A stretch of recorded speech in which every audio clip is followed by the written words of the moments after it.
Porque eu sinto que o Brasil... Eu não vejo o Brasil dessa forma, assim. E é legal saber que ele existe, esse Brasil. Existe. Empreendedor, com tecnologia. Pô, a mina pegou, colocou um sensor na terra, fez um aplicativo. Isso aí é coisa qual é lá nos Estados MIT. Unidos? É uns troços... Tem um bairro lá na Califórnia, qual que é o nome? Vale do Silício. Isso, essa porra. Então, e esse lance que ela meio que... Ela fez a faculdade e correu atrás da tecnologia para fazer algo que ela queria. Isso é uma mentalidade que falta no brasileiro, de uma forma geral, eu acho. E eu acho que foi um pouco por isso que eu quis levar as mulheres que mudam o mundo pra lá, porque se a gente nem sabe que existe, nós não somos capazes de pensar. Com certeza. Então, acho que mostrando os bons exemplos, contando que, olha, isso existe, você fala, pô, mas se essa pessoa fez aí, eu posso criar alguma solução aqui. Pô, aquela ideia maluca que eu tive, talvez não seja tão maluca assim. Pois é, é que é a diferença entre a ideia e a execução. O dinheiro existe para quem consegue transformar uma ideia em um negócio. Se você tem uma ideia, você não tem nada. Tipo, você tem criatividade. Tipo, parabéns. Mas você tem que ter mais do que uma ideia. Você tem que ter uma boa execução. Tipo, a Mariana é um trator. Fazendo uma analogia.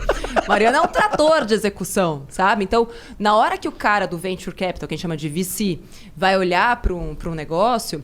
Ele primeiro olha para a empreendedora ou para o empreendedor, porque é o dinheiro dele. Tipo, eu tô arriscando meu dinheiro, chama dinheiro de risco por causa disso. O cara tá colocando dinheiro no seu negócio porque ele poderia estar colocando no Tesouro Selic, por exemplo. Poderia estar comprando ações da Petrobras ou do Magazine Luiza. Mas Bitcoin.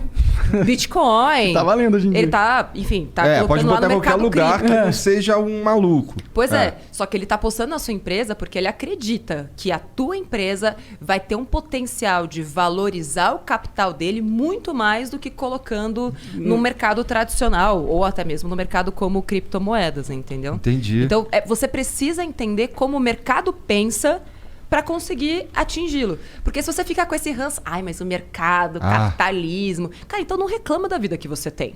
Entenda o que o mercado precisa. E se você quer fazer parte dele, você não precisa se vender, você não precisa se sujar, você não precisa molhar a mão de ninguém. Isso aí existe? Claro que existe. Mas vai pesquisar para saber se é todo mundo assim. Meu almoço chegou. Obrigada. Pô, não mandou limão? Você quer limão? Não, obrigada. Não. Esse dinheiro aí, esse VC... Vai ser difícil de comer e falar, mas eu vou tentar, Vamos ver se Mãe, você consegue. Desculpa se por acaso minha boca ficar cheia eu falar. Tá. Esse VC é um dinheiro que existe em abundância no Brasil também? Pelo que ela falou, tem tanto dinheiro e não tem onde colocar. Tipo, tem mais dinheiro do que tem lugar pra colocar o dinheiro. Interessante demais isso. Pensa, Igor. Pensa. Tá gostoso isso.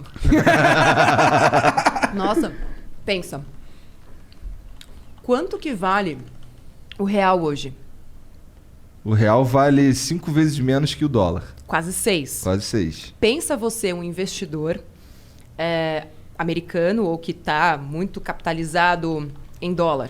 Você não quer colocar seu dinheiro no Brasil? É verdade, faz todo sentido. É o melhor momento, inclusive. Não é? E esse não seria o melhor momento para alguém que tem uma baita ideia com uma boa execução e ir atrás dessa grana para falar, cara, eu tô baratinho, me compra. Ou bota aí uma grana na minha empresa. Então, enquanto tá todo mundo olhando, nossa, que bosta, o dólar tá alto, não vou poder ir para Miami. Gente... Tem que pensar rica.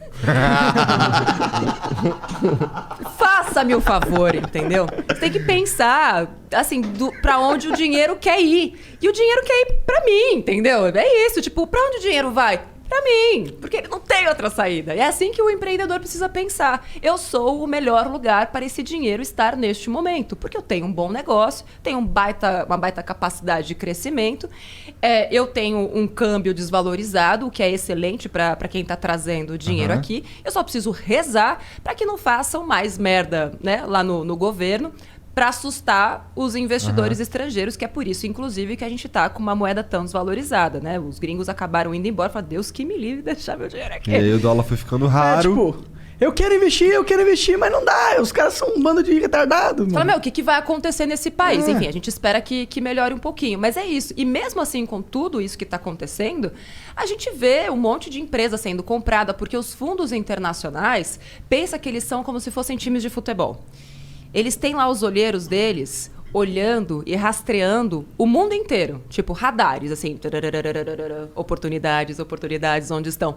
Então, meio que dane-se em que país está. E quanto maior a capacidade de crescimento, melhor. E o Brasil é um bom lugar para investidores, tanto nacionais quanto estrangeiros, investirem, por causa do volume da nossa população.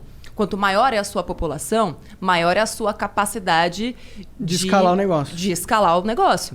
Como um podcast como esse, por exemplo. Cara, tem milhares, milhões de visualizações. Pode ser que na Argentina, ou pode ser que no Paraguai, por mais que vocês atingissem o mesmo percentual comparativo da população, vocês não atingiriam tantas pessoas. Logo, o que vocês recebem de patrocínio não seria o que vocês recebem aqui.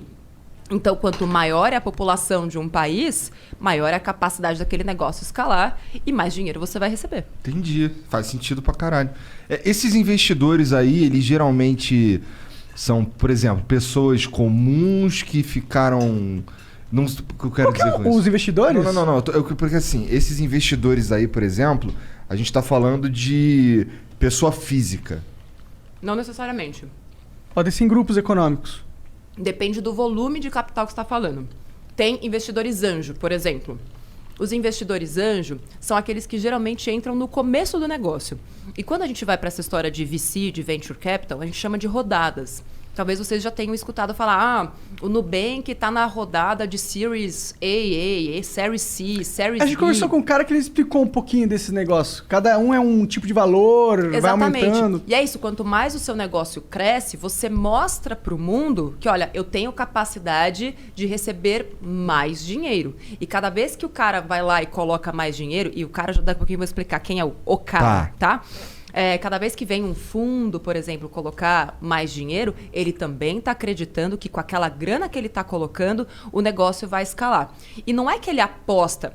Quando uma empresa, vamos colocar o Nubank, por exemplo, que já está, né, no ápice do negócio, ele vai lá e se abre para receber mais capital, ele tem um plano de negócios extremamente detalhado, com uma previsibilidade do que vai acontecer nos próximos anos, nos próximos meses. Então, ele chega para um investidor, por exemplo, lá no comecinho. Vou contar o que está acontecendo comigo. Nesse momento, eu estou entrando como investidora numa empresa, startup, que está bem no comecinho. Então, eles mostraram para mim como que, com aquela grana, eles imaginam crescer nos próximos 3 anos. Eles têm detalhadamente o que vai acontecer em cada etapa.